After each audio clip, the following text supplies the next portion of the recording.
एक लड़की की कॉलेज में पढ़ाई के दौरान एक लड़के से दोस्ती हो जाती है। कुछ समय के बाद धीरे धीरे यह दोस्ती प्यार में बदल जाती है। उस दौर में मोबाइल और इंटरनेट का ज़माना नहीं होता है, तो अपनी भावनाओं को जाहिर करने का माध्यम सिर्फ प्रेम पत्र ही होता है। एक बार लड़की का प्रेम पत्र लड़के की माँ के हाथ लग गया। लड़का घर का इकलौता होता है, तो प्रेम पत्र को पाकर वह लड़के की माँ जो काम करती है उसके बारे में शायद कभी लड़की ने सोचा भी होगा। जब वह लड़की कुछ दिनों तक अपने प्रेम पत्र का जवाब नहीं पाती है, तब वह परेशान हो जाती है और डिप्रेशन में चली जाती है।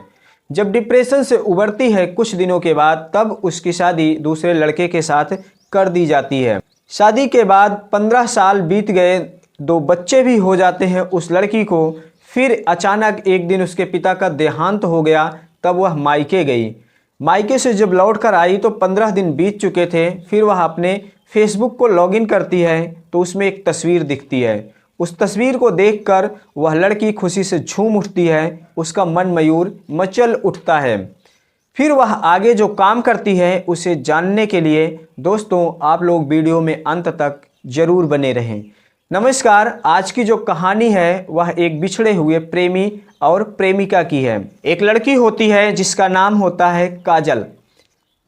काजल की शादी हुए 15 साल हो गए थे, उसके 2 बच्चे भी हो जाते हैं। फिर अचानक एक दिन पिता के मौत की सूचना उसे मिलती है। तब वह मायके जाती है और 13वीं का कार्यक्रम बीत जाने के बाद 15 दिनों के बाद वापस अपने घर आती है। तब वह अपने लैपटॉप को खोलती है तो फेसबुक को लॉगिन करती है, और जैसे ही फ्रेंड रिक्वेस्ट पर जाती है तो सबसे पहले एक नाम सामने आता है जिसे देखकर वह पूरी तरह चौंक जाती है। अरे, यह तो मोहित है। समय के लंबे अंतराल ने उसकी याद पर धूल की एक मोटी चादर चढ़ा दी थी। अब काजल की आंखों में मोहित के साथ बिताए हुए दिन परत दर परत खुलते चले गए। दोनों ही मुंबई के एक कॉलेज में ग्रेजुएशन की पढ़ाई कर रहे थे। मोहित पढ़ने में बहुत तेज था और इसके साथ ही वह गाना भी गाता था। कॉलेज के हर सांस्कृतिक कार्यक्रम में बढ़ चढ़ कर हिस्सा लेता था। काजल भी गाने में बहुत अच्छी थी, तो कई बार कॉलेज के फंक्शन में दोनों को साथ में गाने का मौका भी मिल जाता था, इसलिए दोनों की अक्सर मुलाकात होती रहती थी। एक बार काजल को बहुत तेज बुखार आ गया, वह 15 दिनों तक कॉलेज नहीं आई। फिर मोहित बहुत परेशान हो गया, बहुत बेचैन रहने लगा। वह काजल का हालचाल जानने के लिए उसका पता पूछते पूछते उसके घर तक चला गया। जाकर उससे हालचाल जाना और अपने नोट्स काजल को दिए ताकि वह पढ़ाई कर सके, जिससे परीक्षा अच्छे से क्लियर कर सके। तब काजल को लगता है कि मोहित बहुत अच्छा इंसान है। फिर दोनों का धीरे धीरे प्रेम बढ़ने लगता है, नज़दीकियाँ बढ़ने लगती है। अब कॉलेज में पढ़ाई के दौरान जब भी समय मिलता तो कॉलेज में भी दोनों की मुलाकात और घंटों बैठकर बातचीत किया करते थे। कॉलेज में खाली समय दोनों साथ साथ बिताने लगे। दोनों की नज़दीकियाँ इतनी ज़्यादा बढ़ गई थी कि जब भी समय मिलता तब भी वह साथ में ज़रूर बैठते। अगर एक भी दिन दोनों मिल नहीं पाते तो बेचैन हो जाते थे। दोनों को ही यह समय बिताना बहुत अच्छा लगता था। दोनों के ही हाव भाव से आंखों ही आंखों में प्रेम हो चुका था। अब उनके प्रेम के चर्चे कॉलेज में बराबर होने लगे। किशोरावस्था की उम्र ही ऐसी है जब कोई किसी को सराहनीय दृष्टि से देखते हुए बिना कुछ बोले अपने प्रेम का निवेदन करता है। तब दिल में ऐसा एहसास होता है जिसका वर्णन नहीं किया जा सकता। पूरी दुनिया बहुत खूबसूरत लगने लगती है और चेहरे पर एक अलग ही नूर झलकने लगता है। चिलचिलाती धूप में भी पेड़ के नीचे बैठकर बातें करना चांदनी रात का एहसास देता है। लोग उन्हें किस नज़र से देख रहे हैं इस बात से भी बिल्कुल बेखबर होते हैं। जब खुली आंखों में भविष्य के सपने तो बुने जाते हैं, लेकिन उन्हें पूरा होने या ना होने की कोई चिंता नहीं होती। एक दूसरे के पसंद और नापसंद का बहुत ख्याल रखा जाता है। बारिश के मौसम में भी भीगकर गुनगुनाते हुए नाचने का मन करता है। दोनों की यही स्थिति थी। पढ़ाई पूरी होते ही मोहित अपने घर इलाहाबाद चला आया, यह वादा करके कि वह प्रेम पत्र बराबर भेजता रहेगा। साल भर तो पत्रों का आदान प्रदान चलता रहा, लेकिन उसके बाद मोहित की तरफ से पत्र आना बंद हो गए। लड़की ने कई पत्र भेजे मोहित को, लेकिन उसकी तरफ से कोई उत्तर नहीं आया।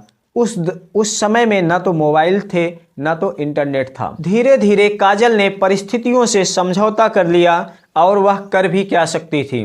काजल पढ़ी लिखी थी, वह आधुनिक परिवार से थी। शुरू से ही उसकी आदत रही कि वह किसी भी रिश्ते में एक तरफा नहीं रहना चाहती थी। जब कभी किसी को एहसास होता था कि उसके दिल में उसकी अहमियत नहीं है, तब वह खुद ही उस रिश्ते से अलग हो जाती थी। यही कारण था कि धीरे धीरे उसके मन मस्तिष्क से मोहित निकलता चला गया, सिर्फ उसका नाम ही उसके जेहन में रह गया। जब कभी वह नाम याद आता तो उसके आंखों के सामने एक धुंधला सा चेहरा तैर जाता था, इससे ज़्यादा कुछ नहीं। समय निर्बाध गति से बीतता चला गया।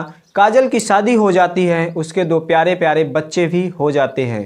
काजल का पति शुभम बहुत अच्छा था, लेकिन वह अपने काम से इतना ज़्यादा व्यस्त रहता था कि वह कभी काजल को समय ही नहीं दे पाता था। काजल को अपने पति से कोई मानसिक सुख नहीं मिलता था।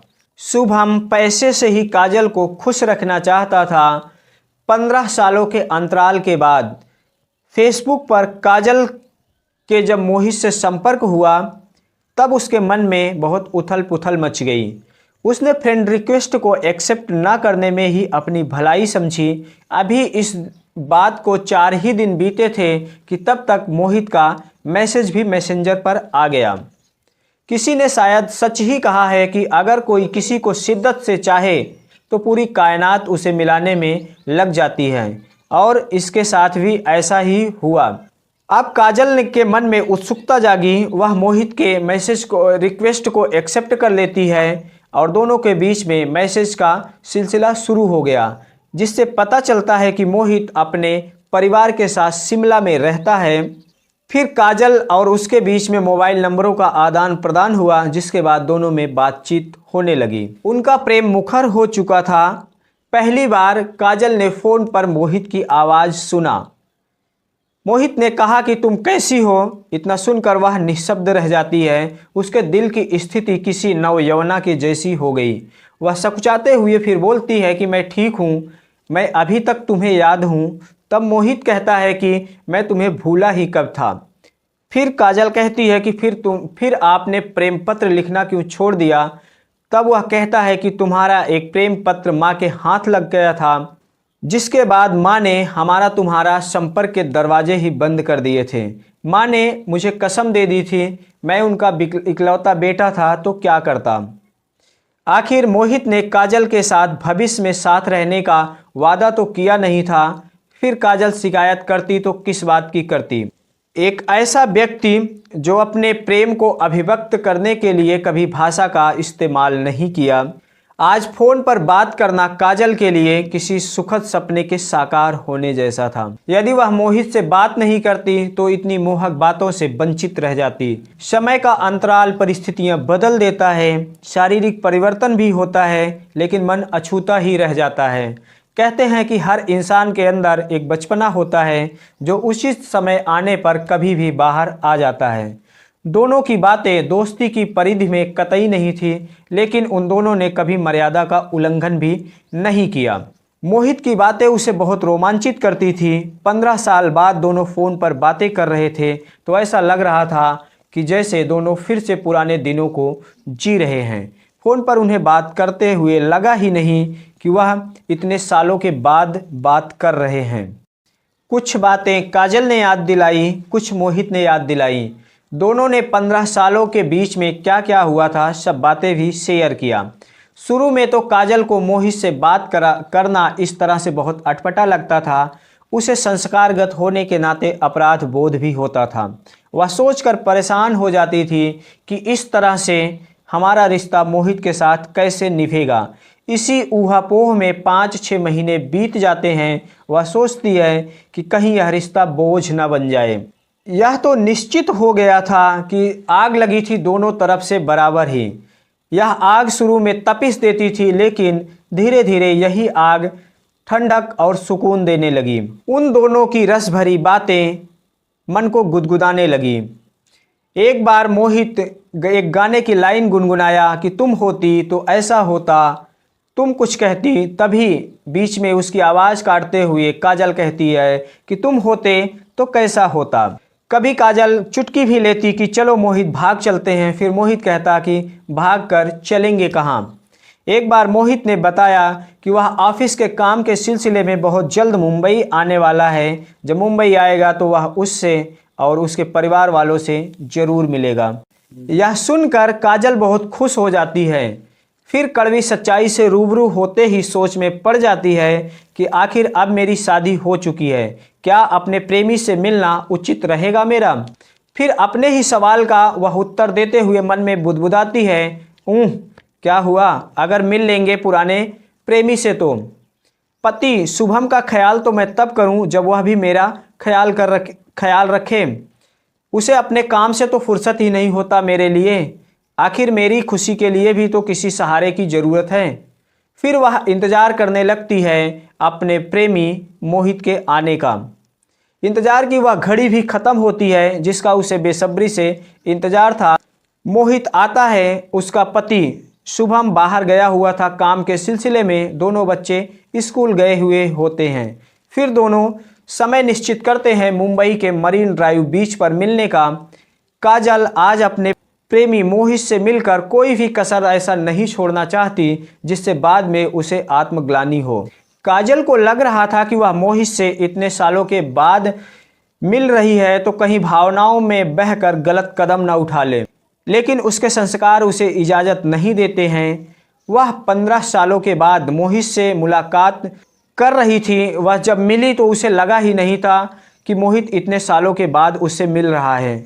उसे एक अपनापन का एहसास होता है। न तो मोहित में कुछ बदलाव आया था, सिर्फ थोड़ी सी बदलाव आया था जो उसके बालों में सफ़ेदी झलक रही थी। दोनों के बातचीत का सिलसिला इस तरह से शुरू होता है कि ख़त्म होने का नाम ही नहीं ले रहा था। इधर उधर की बातें करते हुए मोहित ने काजल से कहा कि मुझे तुम्हारे वैवाहिक जीवन से कोई शिकायत नहीं है, तुम्हारी जगह कोई और नहीं ले सकता। आज भी तुम मेरे दिल की रानी हो। तब काजल को अपने आप पर बहुत गर्व महसूस हुआ। अचानक बात करते हुए मोहित को बीच में याद आया कि अरे काजल, तुम्हारे गाने का शौक़ का क्या हुआ। तब काजल बात को बीच में काटते हुए कहती है कि क्या होगा गाने का शौक़ का, मुझे तो समय ही नहीं मिलता और हमारे पति बिजनेस टूर पर ही बाहर रहते हैं, उन्हें तो इन सब के बारे में शौक़ ही नहीं है कोई। फिर मोहित कहता है कि अरे क्या हुआ, उन्हें शौक़ नहीं है तो तुम किसी पर आश्रित क्यों रहती हो। आखिर मेहनत और लगन से क्या नहीं हो सकता। बच्चों को स्कूल छोड़ आने के बाद समय तो निकाला जा सकता है ना। काजल फिर मन ही मन सोचने लगती है कि काश मेरे पति भी अगर इसी तरह प्रोत्साहित करते तो कितना अच्छा होता। वह तो हमारे बारे में कुछ सोचते ही नहीं, उन्होंने तो कभी हमारी आवाज़ की तारीफ ही नहीं की। आखिर देर आए दुरुस्त आए। काजल ने मन ही मन सोच लिया कि अब वह अपने इस कला को बाहर जरूर लाएगी। वह सोचने लगती है। फिर मोहित कहता है कि आखिर क्या हुआ, चुप क्यों हो, चलो हम दोनों मिलकर साथ में एक एल्बम बनाते हैं, सहकर्मी की तरह साथ तो मिल सकते हैं ना। इस विषय पर काजल ने कहा कि चलो फ़ोन पर बात करेंगे, लेकिन उसके अकेलेपन की समस्या का हल मिल गया था। वह दिल से मोहित के सामने नतमस्तक हो जाती है। अब दोनों के बिछड़ने का समय आ गया था, लेकिन इस बार शरीर से सिर्फ अलग होंगे।